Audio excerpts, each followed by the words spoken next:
इस तरह की नौकरी मैं कभी नहीं करना चाहती थी जिसमें मेरे बच्चे को कोई और पाले या मुझे 2-4 हेल्पर्स रखने पड़े। उससे बेहतर है, मुझे लगता है कि अगर आपको बहुत अर्जेंसी ना हो तो फिर आप अपने घर को ही टाइम दीजिए।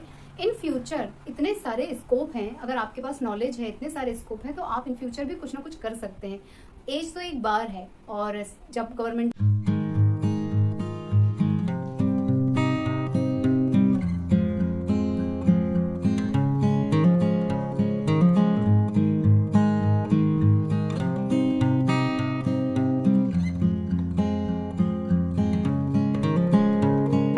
Hello everyone, welcome to my channel. दोस्तों, मेरे चैनल में आप सभी का स्वागत है और जो न्यू सब्सक्राइबर है उनका हार्दिक अभिनंदन है। दोस्तों, कैसे हैं आप सब?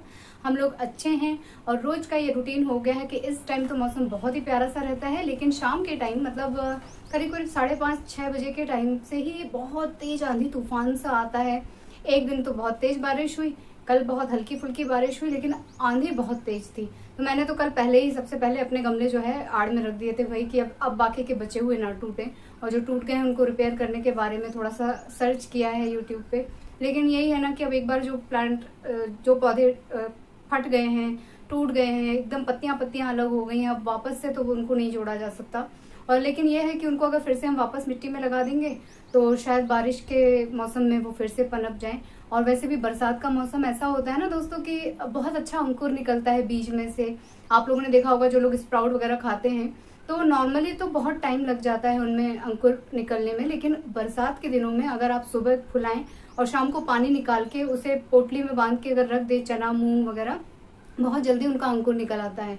और मैं तो पोटली वोटली भी नहीं बांधती हूँ, मैं तो सीधे बस निकाल के जाली से ढक देती हूँ, इतने बड़े बड़े अंकुर निकल आते हैं।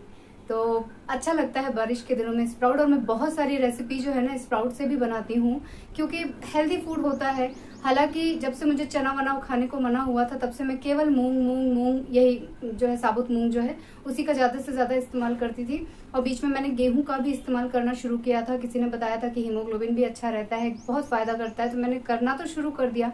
लेकिन मुझे ना उससे थोड़ी सी कफ की प्रॉब्लम हो गई थी, हल्का सा मुझे लगा कि वो ना मेरे कफ को बढ़ा रहा है। जिन लोगों की शीत की प्रॉब्लम होती है उनको ये बहुत ध्यान रखना पड़ता है कि कौन सी चीज आपको गर्म कर रही है, कौन सी चीज आपको वात बना रही है, मीन्स गैस बना रही है, और कौन सी चीज जो है कफ वगैरह इनको इंक्लूड कर रही है।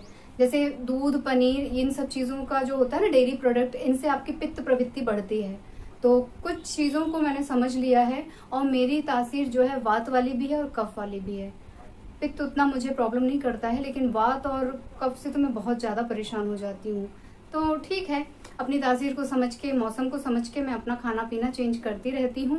परहेज तो मेरा एज इट इज चल रहा है और वो चलता रहेगा कंटिन्यू, क्योंकि मुझे जो है जितना आराम परहेज से मिलता है ना उतना मुझे खा पी के नहीं मिलता था। खाने के बाद आप नागिन डांस कर रहे हो पेट पकड़ के, या गैस की प्रॉब्लम आपको कहीं भी हो रही है, मतलब चेस्ट में हो रहा है, कभी हैंड में हो रहा है, कभी पीछे पसली में चला गया, कहीं भी दर्द उठ जाता है।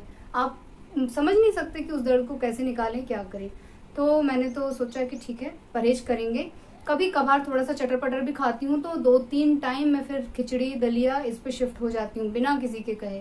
हालांकि मेरे घर में सब लोग बोलते हैं कि इतना उबला उबला खाती हो, ताकत कहाँ से आएगी। क्योंकि मैंने एक दिन बोला कि मैं ऐसे मोबाइल पे कमेंट्स का रिप्लाई कर रही थी लेट के, तो मेरे हाथ जो है ना सुन्न से पड़ गए। मुझे थोड़ी देर बाद ऐसे ऐसे करना पड़ा कि इसमें जान है कि नहीं, एकदम ऐसे सुन्न टाइप के, पूरा यहाँ से लेके कोहनी तक मेरा हाथ हो गया था। तो मैंने बोला घर में, भाई कुछ होता है तो मैं जरूर बता देती हूँ। तो सब कह रहे थे जब तुम कुछ खाते पीते नहीं हो भैया तो यही होगा, कहीं कुछ तो थोड़ा सा और फल फ्रूट्स शामिल करो। पपीता पपीता पपीता बस खाती हो कभी कभार, और बाकी और कुछ है नहीं। तो मैं उन लोगों को यही बोलती हूँ कि कुछ खाने के बाद जो मुझे प्रॉब्लम होगी उसका समाधान कौन करेगा, आप तो सब जानते हैं। तो फिर मैं ढूंढती हूँ हमेशा ना, मेरे सर्च लिस्ट में होता है कि मैं और क्या क्या खा सकती हूँ, कौन कौन सी चीजें मुझे नुकसान नहीं करेंगी, और अगर नुकसान करती है तो उसकी क्या रेमेडी है। ये सारी चीजें मैं सर्च करती रहती हूँ। तो मेरा ऑलमोस्ट टाइम जो है video video video video video में ही बीतता है। एक बार बातें बोलना शुरू होती हूँ ना तो फिर चुप ही नहीं होती, मुझे टाइम का ध्यान ही नहीं रहता है। एक्चुअली मैं बीते कुछ ब्लॉग्स में कुछ लोग जो नए जुड़े हैं वो चाहते हैं कि मैं अपना इंट्रोडक्शन दूं। हालांकि मैं ना कहाँ से हूँ वो तो मैं ब्लॉग के डिस्क्रिप्शन में ही डाल देती हूँ, हैशटैग लगा के जबलपुर, ताकि आप लोगों को सामने दिख जाए कि मैं जबलपुर से हूँ। और वो जो ऐसे लोकेशन बनाने वाला आता है वो मुझे नहीं आता है कि कैसे उसको ऐड करते हैं, तो जो मुझे आता है वो मैं करती चलती हूँ। जब वो आ जाएगा तो फिर मैं हमेशा लोकेशन जो है डाल दिया करूंगी। और मैं जो है मैं अपना इंट्रोडक्शन मैं एक बार रिकॉर्ड कर चुकी हूँ जब मैंने शुरू में व्लॉगिंग 2 साल पहले शुरू की थी। और मुझे ठीक से ये भी समझ नहीं आता था कि लैंडस्केप क्या होता है, हॉरिजेंटल क्या होता है, वर्टिकल क्या होता है, मुझे ये सब कुछ नहीं आता था। तब मैंने जो है जैसे ही हुआ कैमरा ऑन किया, लाइटें लगाई और नमस्कार करके अपना इंट्रोडक्शन जो है शूट किया था। आज मुझे देख के उससे भी बहुत फनी सी फीलिंग आती है कि पहले सीखना चाहिए, लेकिन ठीक है, करते करते ही तो आपको आएगा ना। तो मेरा इंट्रोडक्शन में इन शॉर्ट में बता देंगे। उस वीडियो में तो मैंने पूरा डिटेल बताया कि मैंने कहाँ से पढ़ाई की है, मैंने क्या क्या किया है, हालांकि मेरी पढ़ाई से रिलेटेड मेरा एक भी काम नहीं है, फिर भी मैं इन शॉर्ट यहाँ पे आप लोगों को बता देती हूँ। मेरा नाम है अंकिता आचार्य और मैं बनारस से पढ़ी हूँ, BHU से पढ़ी हूँ। मैंने अपनी PhD लिंग्विस्टिक्स में लखनऊ यूनिवर्सिटी से की है और मेरा जन्म भी बनारस में हुआ है, लेकिन मैं 12th तक जो है मध्य प्रदेश में रही हूँ। गाडरवारा में हमारा पैतृक मकान है, मम्मी पापा हमारे वहीं रहते हैं, तो हम तीनों भाई बहन यहीं रहे हैं। लेकिन उसके बाद इंटर करने के बाद हम लोग जो है तीनों के तीनों बनारस पहुँचे अपनी रिलेटिव्स के पास। हम लोग अपनी बुआओं के पास रह के पले बड़े हैं और वहीं पे रह के हमने अपना ग्रेजुएशन कंप्लीट किया, पोस्ट ग्रेजुएशन कंप्लीट किया, फिर एक पोस्ट ग्रेजुएशन कंप्लीट किया हिंदी में, एक लिंग्विस्टिक्स में, और फिर उसके बाद मैंने जो है अपनी PhD कंप्लीट की है 2014 में। 2013 में ही मेरी शादी हुई थी और 14 में मेरी थीसिस सबमिट हुई थी और तुरंत के तुरंत वाइवा भी हो गया था। तो मैंने ओवरऑल मेरी जो एजुकेशन है 2014 तक सबमिट गई थी दोस्तों। और उस बीच मैंने जो है मैसूर में central institute of Indian languages वहाँ पे काम किया है लैंग्वेजेस का। मैंने CTEC में काम किया है। मैंने कलकत्ता जो है क्या नाम था जी उसका, एशियाटिक सोसाइटी, वहाँ पे भी फोकलोर पे काम किया है। मतलब ऐसे चिटपुट काम मैंने बहुत किए हैं। ऑक्सफोर्ड डिक्शनरी पे मैंने काम किया है, वहाँ पे तो हर लैंग्वेज में, बंगला में, पंजाबी में, मराठी में, गुजराती में, हिंदी में, सब में उस डिक्शनरी को बनाया गया है, तो उसमें हम लोग शामिल थे।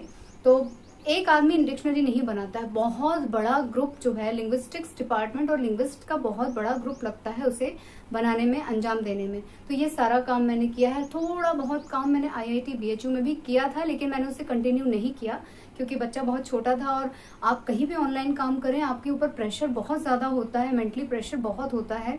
आपको टाइम टू टाइम फाइल वहाँ सबमिट करनी होती है, फिर उसमें कुछ गलती होती है तो फिर से आपको उसे सुधारना है, लाइट है कि नहीं है, इंटरनेट है कि नहीं है, आपका बच्चा रो रहा है, बहुत सारी प्रॉब्लम्स थी।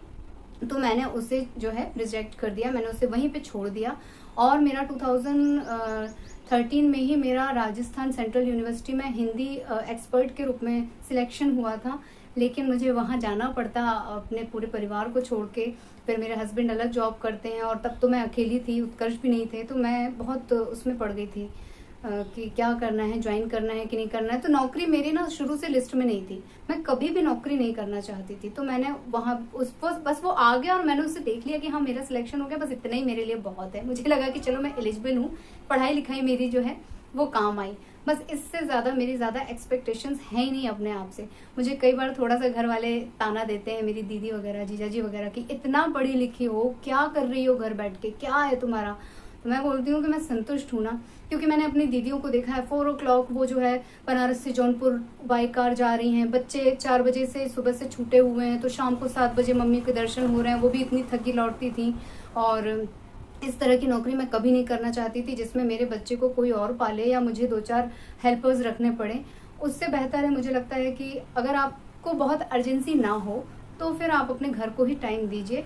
इन फ्यूचर इतने सारे स्कोप हैं, अगर आपके पास नॉलेज है, इतने सारे स्कोप हैं, तो आप इन फ्यूचर भी कुछ ना कुछ कर सकते हैं। एज तो एक बार है, और जब गवर्नमेंट जॉब और इन सब जॉब्स के लिए एज बार होती है। मगर आज मैं अपना यूट्यूब चैनल चला रही हूँ, जैसा भी चल रहा है, चल तो रहा है ना। हो सकता है इन फ्यूचर जब उत्कर्ष जो है 15 साल 16 साल के हो जाएं, अपनी स्टडी में ज़्यादा से ज़्यादा मगन हो जाएं, तो मैं भी पूरी तरह से इसमें शामिल हो जाऊं और नई नई चीज़ें सीखूं, लोगों को सिखाऊं। किसी चीज़ का कोई भरोसा नहीं है, पर मुझे अपने आप पे भरोसा है कि मुझे क्या चीज़ करना है निश्चित है, क्या नहीं करना है ये भी निश्चित है। लाख लोग ताना देते, कभी कभी इसके पापा भी बोलते हैं कि यार मैंने तो पढ़ी लिखी सोच देख के तुमसे शादी की थी, तुम्हारा तो पढ़ाई लिखाई में बिल्कुल मन नहीं लगता है, कभी तुम नहीं चाहती हो। वो मुझे यहाँ जबलपुर यूनिवर्सिटी ले गए, वहाँ पे बहुत सारे प्रोजेक्ट्स चल रहे थे, उन्होंने कहा इनको ज्वाइन कर लो। मैंने भर दिया एग्जाम, सब चीज़ों का दिया, लेकिन ज्वाइन मैंने कहीं नहीं किया क्योंकि मुझे नहीं करना था। और मैं उनसे हमेशा से बोलती हूँ कि ठीक है, अभी ज़रूरत नहीं है, इन फ्यूचर अगर होगी तो फिर मैं वैसे मेहनत करूँगी ना। आखिर इन सब चीज़ों में मैं एफर्ट डाल रही हूँ, तो जब मुझे उसकी ज़रूरत होगी, मुझे करना है, अंदर से इच्छा होगी, तो मैं सारा मन उसमें लगा दूंगी, फिर मुझे कोई नहीं रोक सकता। किसी भी चीज़ को करने के लिए पूरा दिल से लगना बहुत ज़रूरी होता है।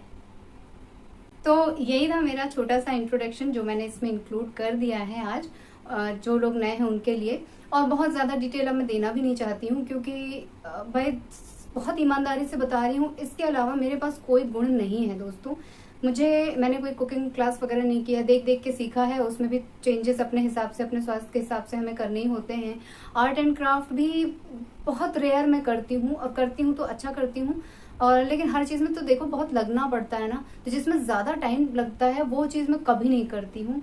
इवन कई सारे ऐसे बीच में प्रोजेक्ट चले थे, पेपर वर्क वगैरह, तो मैंने अपनी भांजी को करते देखा, और मैंने तो उसे सलाम किया कि भैया इतना समय वो बच्ची लगाती है एक क्राफ्ट के लिए, इतना पेशेंस तो मेरे अंदर है ही नहीं। तो मैं वही काम कर सकती हूँ जल्दी जल्दी हो जाए और अच्छा हो जाए। कभी कभी ऐसा होता है दोस्तों कि आप लोग तो वैसे भी बहुत अप्रिशिएट करते हैं, लेकिन किसी किसी दिन मैं अपने ब्लॉग से ना संतुष्ट नहीं होती हूँ। मदर्स डे के दिन वाला ब्लॉग, मतलब मदर्स डे सेलिब्रेट करने के बाद वाला ब्लॉग नहीं, उस दिन वाला ब्लॉग जो है मैंने जो डाला था, अपलोड किया था सुबह सुबह, समहाउ उस ब्लॉग को मैं एंजॉय नहीं कर पा रही थी, तो मुझे कहीं ना कहीं उसमें कमी नजर आ रही थी। तो कभी कभी ऐसा होता है कि मैं बहुत हड़बड़ी में कोई चीज़ कर जाती हूँ जो मुझे भी मालूम है कि यार उतनी अच्छी नहीं हुई है, लेकिन चलो ठीक है, हमेशा हर चीज़ परफेक्ट नहीं हो सकती है, इस बात को मैं मानती हूँ, लेकिन परफेक्ट करने की कोशिश जो है हमेशा होनी चाहिए। अगर मुझे एक दिन लगता है कि ये चीज़ मैंने ठीक नहीं की है, तो मैं अगले दिन उसे सुधारने की कोशिश करती हूँ। आप लोगों को ऐसा तो नहीं लग रहा है कि मैं बैठे बैठे सिर्फ अपनी तारीफ कर रही हूँ? मुझे ऐसी फीलिंग आ रही है कि अरे भैया कितना अपने मुंह मियाँ मिट्टू बनोगे भाई, बस करो बस करो। तो बस करती हूँ मैं, मेरा बस इतना ही सा इंट्रोडक्शन था। अभी हाल फिलहाल मैं जबलपुर में रह रही हूँ, मेरे हस्बैंड, मेरा पूरा परिवार है यहाँ पे, हम लोग सम्मिलित परिवार में रहते हैं। और मैं ये नहीं कहूँगी कि ओ बड़ा अच्छा परिवार है, हम लोग तो बहुत मिल के रहते हैं। हम लोग ना सुबह से शाम झगड़ते भी रहते हैं, लेकिन खुश रहते हैं। कभी कोई रूठता है, कभी कोई मनाता है, कभी कुछ होता है, कभी कुछ होता है, मतलब रात गई बात गई, और फिर नए दिन से नए दिन की शुरुआत शुरू हो जाती है। तो ओवरऑल एंजॉय करते हैं हम लोग। और दोस्तों एक सॉन्ग जो है मैं रिकॉर्ड करने वाली हूँ, मैं उसके लिए एक बहुत अच्छी सी म्यूजिक जिसमें कॉपीराइट ना आए मैं ढूंढ रही हूँ। जैसे ही मुझे मिलेगी मैं ये वाला सॉन्ग रिकॉर्ड करूंगी। 2 लाइन आज आप लोगों को सुनाती हूँ, ठीक है? तो सुनिएगा और बताइएगा कि कैसा है। सुना सुना मन का है कोना, सुना सुना तेरे बिना होना हर कहीं पर, तू है तू नहीं पर, तू है ओ बेखबर, तू है ओ हम सफर, इतना तो बता मौसमों की तरह, तू बदल सा गया क्यों है, ओ हो ओ हो ओ हो, तू ही तू हर जगह आजकल क्यों है, तू ही तू हर जगह आजकल क्यों है, रास्ते हर दफा सिर्फ तेरा पता, मुझसे पूछे भला क्यों है। सो दोस्तों इसी गाने बजाने के साथ मैं आज अपना व्लॉग यहीं पे एंड करती हूँ। आप लोगों से लेती हूँ विदा और मिलती हूँ अपने नेक्स्ट वीडियो में। आप लोगों में से जो लोग नए हैं प्लीज मेरे चैनल को सब्सक्राइब कीजिएगा, वीडियोस को लाइक कीजिएगा और अपने फैमिली और फ्रेंड्स के साथ उसे शेयर कीजिएगा। दोस्तों अपना ख्याल रखिएगा और प्यारे प्यारे से कमेंट करते रहिएगा। दोस्तों आप लोग तो देख ही रहे हैं, उत्साह चरम पे है दोस्तों, चरम पे है, इसे कम मत होने दीजिएगा प्लीज। बस लाइक करिएगा, शेयर कीजिएगा और कमेंट करते रहिएगा। अपना आशीर्वाद बनाए रखिएगा। मैं मिलती हूँ अपने नेक्स्ट वीडियो में। Tata bye bye, take care, Bye bye and thank you for watching.